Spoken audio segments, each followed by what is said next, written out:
Bon, on est le 10 septembre. Je vous emmène, je vais faire un petit tour là, du potager là, avant de faire mes semis. Donc, on voit ici mes aubergines. Une nouvelle Barbarella commence à pousser juste ici. On a les grosses Black Beauty en arrière, on en a deux. Ils sont vraiment gigantesques, sauf que j'attends qu'elles soient un petit peu plus foncées avant de les cueillir. Et puis, on voit que les Little Fingers, ça produit encore énormément. D'autres en bas. Il y en a des petites ici. Donc, c'est vraiment une sorte que je vous conseille là, si vous voulez avoir un seul plant. À ce moment-là, les Little Fingers produisent vraiment beaucoup. Donc, ici, c'est la parcelle que j'ai préparée pour ma succession de culture. Donc, je vais être prête à venir faire quelques semis dedans. Bientôt aussi, venir transplanter. J'ai des betteraves, des laitues et également des épinards. Et puis, sur la ligne au bout ici, je vais me laisser un petit espace parce que ça va être mon ail cette année que je vais venir mettre là au mois d'octobre. Donc, ici, on retrouve les semis que j'ai fait la dernière fois. Là, il y a quelques mauvaises herbes. Hein. C'est important de venir régulièrement vérifier et désherber pour vraiment leur permettre aux semis de vraiment prendre de l'ampleur. Donc, comme vous voyez, là, j'ai des radis. Au centre ici, c'est des épinards, de la laitue, au bout des bétacardes. Et sur le bord, ici, il s'agit de radis daikon. Donc, comme vous voyez, ça pousse. Et puis, je vais venir aussi tailler étêter en fait mes plants de piment poivron parce que j'ai énormément de piment poivron dans mes plants. Toutefois, c'est très long, ils n'ont pas commencé encore à changer de couleur. Donc, si je veux pouvoir avoir des piments, des poivrons rouges, il va falloir que j'agisse.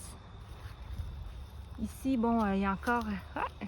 il est dans la clôture, donc on voit que ça va faire une forme ici. J'ai un bon concombre qui s'en vient ici. Sinon, des concombres sur longues, j'en ai deux ici. Un troisième là. J'en ai un ici tout tortillé. Et puis, je pense que j'ai quelques... Ah, il y en a ici. Ça, c'est... Oh, ça, c'est des cornichons. Je vois qu'il y en a deux de l'autre côté aussi. Ça doit faire un petit bout. Je les avais pas vus. Ils sont rendus quand même assez gros. Ah, il y a un nouveau ici, Soulong.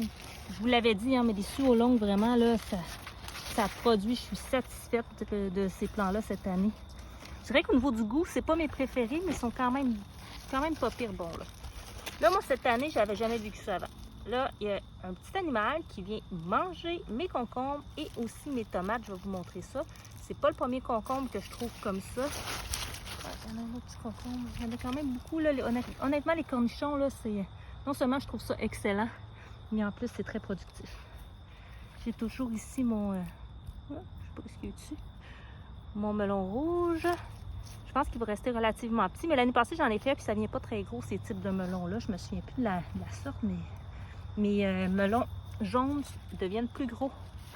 Et j'en ai un deuxième juste ici. Ça devrait être prêt bientôt. Quand je vous dis, là, ça fait très longtemps que mes piments comme ça sont jaunes. Il y en a lui ici, le plus petit, qui commence à changer de couleur. Mais ceux-là, pas vraiment. Mais là, on voit que le feuillage est vraiment très vert. Là. Ça, c'est pas le feuillage, une feuille. Vraiment très vert, donc il n'y a pas eu de maladie, ça va vraiment très bien. Mais ils mettent beaucoup trop d'énergie à faire du feuillage plutôt qu'à faire mûrir leurs fruits. Donc, je vais venir régler la situation bientôt, là, pendant que je suis à côté. Je ne montre pas souvent mes petits fruits, mais là, je vais le faire. Comme on voit, là, mon mûrier, ça produit très bien.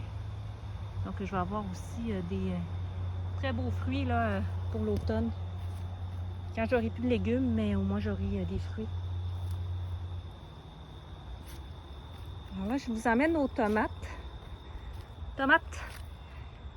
Petites tomates cerises, là, il y en a beaucoup, il y en a un peu partout. Puis là, je vais venir chercher me chercher un plat bientôt, mais je vais venir en chercher, là, mais il en reste encore beaucoup des vertes. J'ai étêté, mais comme vous voyez, ils sont vraiment très hauts.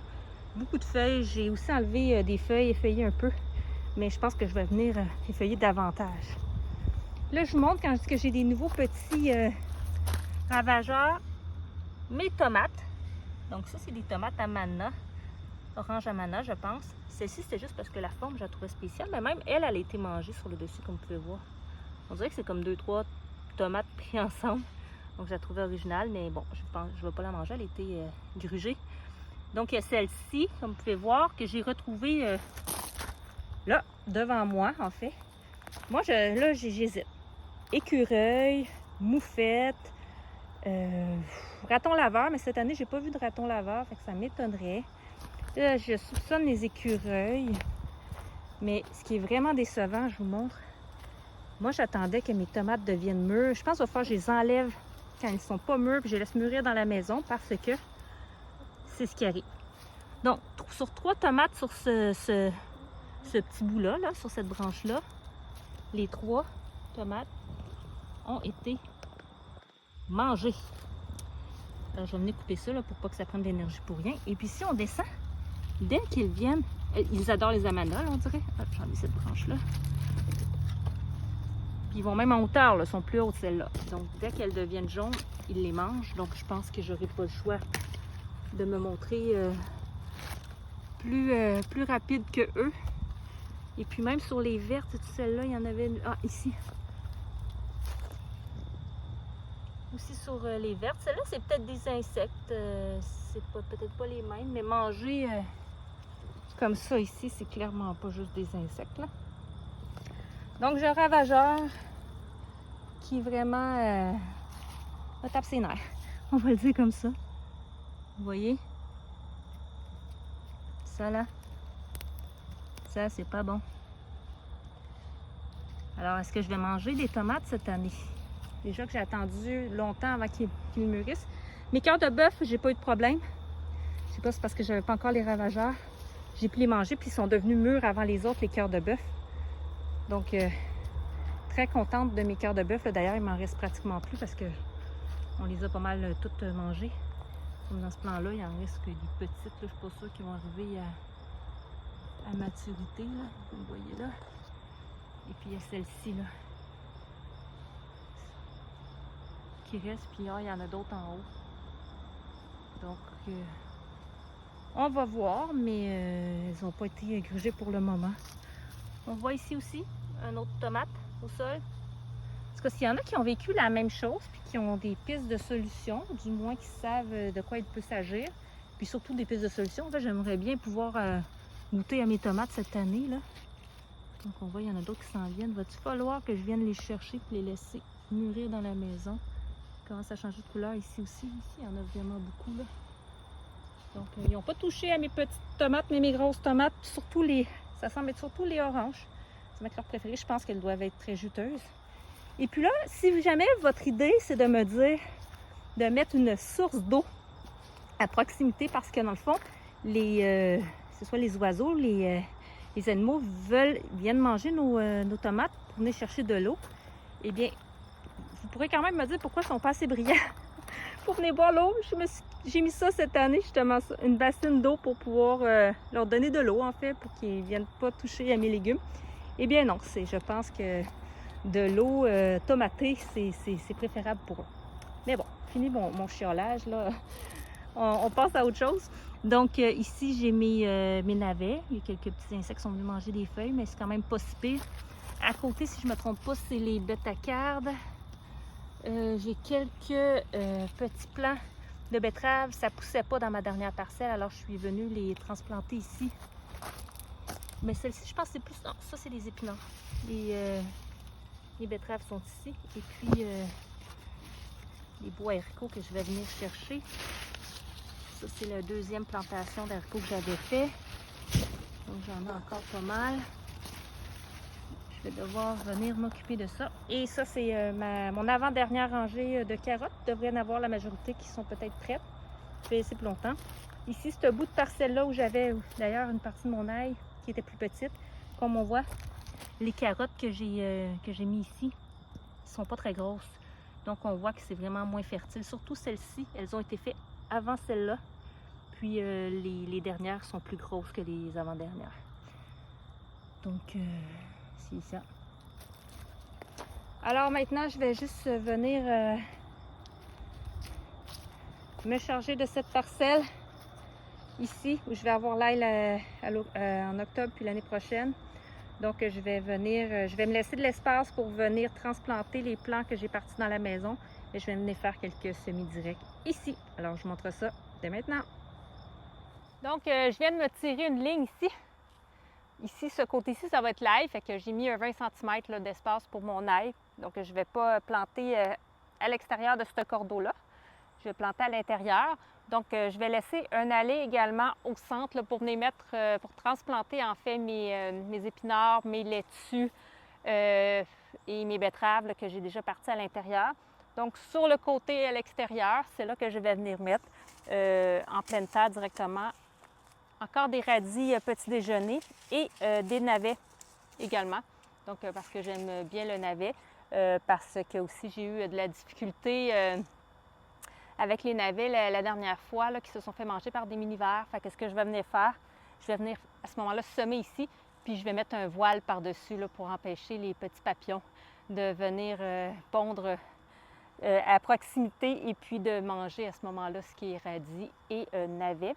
Bien que là, on a un petit peu moins de papillons blancs qu'on en avait il y a quelques semaines, mais je ne prendrai pas de chance. Donc, je vais venir mettre un petit filet.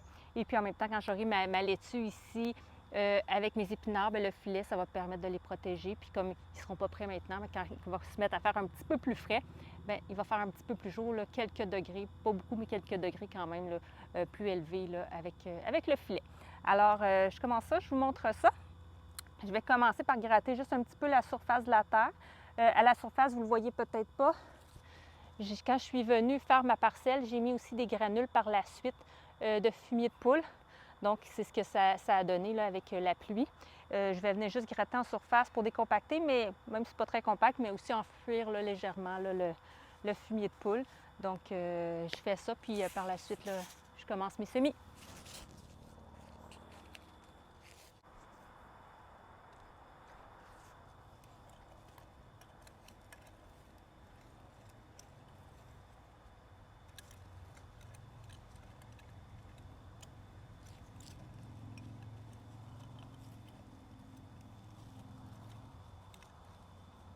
Vous pouvez utiliser une griffe. Hein? Moi, j'utilise un balai à feuilles. C'est pas nécessairement ça qui est l'idéal, ou un râteau serait peut-être mieux. Mais bon, c'est pas grave. Là, je veux vraiment juste frotter à la surface parce que ma terre, elle n'est pas très compacte. Et une griffe, ça pourrait très bien aller également. Là.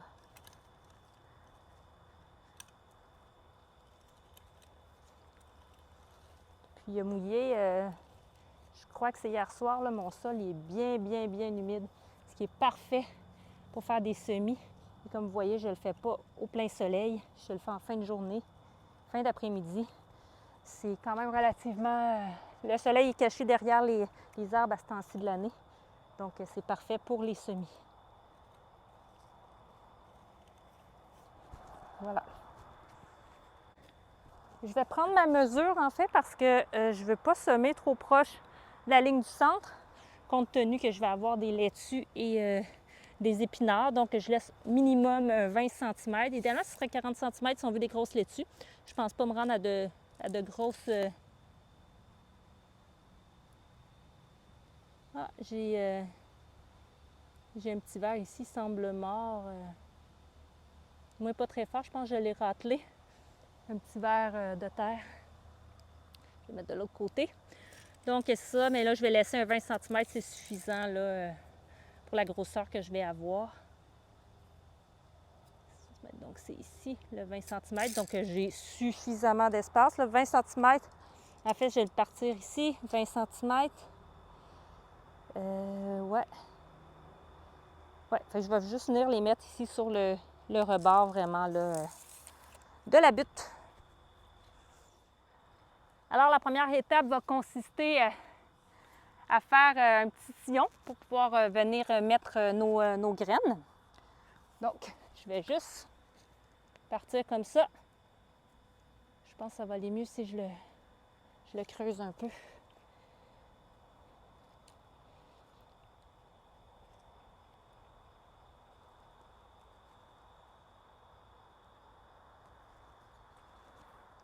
C'est pas obligé d'être droit, d'être parfait. Hein? Je vous rappelle que ça va pousser quand même si c'est pas esthétique. un petit peu de terreau à semis au fond de mon sillon. En plus, c'est un petit peu plus pâle, ça permet de mieux voir les graines. En plus d'avoir une bonne qualité pour faciliter le semis, la levée. En même temps, j'en profite pour enlever les gros morceaux de bois qui se retrouvent dans le fond du sillon.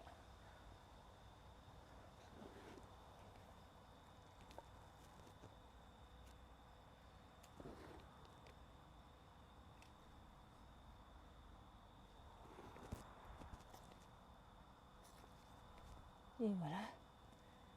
On enlève les gros morceaux.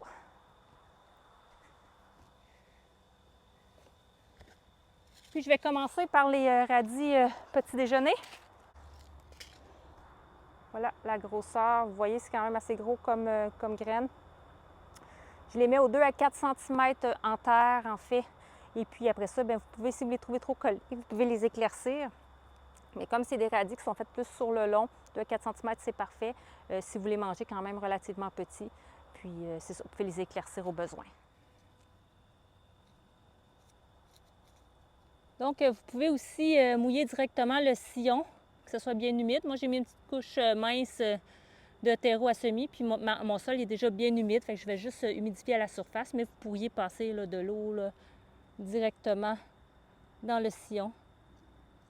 Je l'ai fait tomber seulement en roulant les graines dans mes doigts. C'est aléatoire, hein? Après ça, je peux les replacer. Ici, maximiser mon espace. Quand on a une petite surface, surtout, hein, on veut maximiser l'espace, donc on les met relativement collés. 2 à 4 cm, par contre, pas plus, parce que sinon, vous allez avoir beaucoup de feuilles, mais pas de radis. Ils n'auront pas assez d'espace pour bien se développer. Les maringouins. Quand le sol est très humide comme ça, souvent, il y a de la bébite.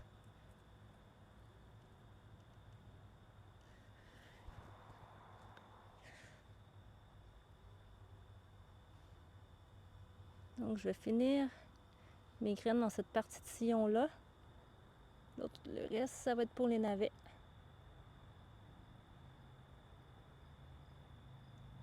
Ici.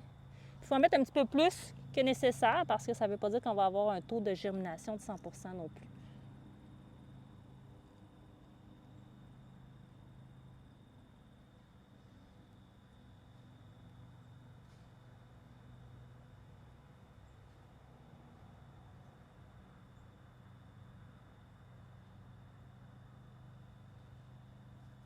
Bon, je vous retrouve là parce que j'ai tourné quelques séquences, mais en fait, je pensais, mais j'avais pas pesé finalement là, sur l'enregistrement, faut croire, donc j'ai pas l'image que je pensais avoir tournée.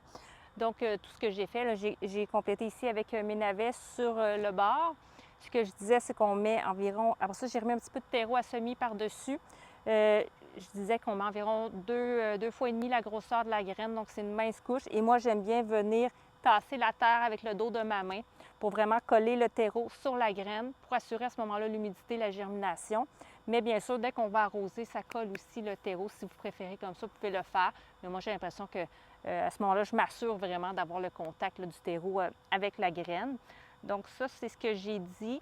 Je réfléchis à si j'ai dit d'autres choses que vous avez peut-être manqué. Donc, pour les navets, je mettais environ 5 cm entre les navets. Après, je vais éclaircir jusqu'à environ 8 cm. Si vous les mangez petits, vous n'êtes pas obligé d'éclaircir vraiment, mais moi, 8 cm, je trouve que ça donne une bonne grosseur là, de navets, de petits navets, en fait, qui sont encore plus savoureux. Encore plus savoureux parce qu'ils sont petits, sont moins fibreux, donc je les aime vraiment comme ça. Donc là, je vais venir arroser mon sillon et puis je vais attendre la levée à ce moment-là des navets, des radis. La levée est assez rapide, là, en dedans d'une semaine, je devrais avoir une belle levée. Donc j'arrose ça maintenant. En faisant le montage de ma vidéo, je me suis aperçue qu'il n'y avait pas de son dans cette séquence. En fait, mon micro a cessé de fonctionner et puis je m'en étais pas aperçue. Donc, mes batteries étaient à plat. Donc, je vais essayer là, de vous faire la voix hors champ, vous expliquer un petit peu ce que je suis en train de faire. En fait, c'est assez visible, je suis en train d'arroser mon sillon de semis. Et je le fais avec de l'eau de pluie que j'ai récupérée dans mon récupérateur d'eau de pluie. Et puis, c'est bien important là, de garder le sol humide jusqu'à la levée des semis. Donc, important de vérifier à tous les jours l'humidité du sol.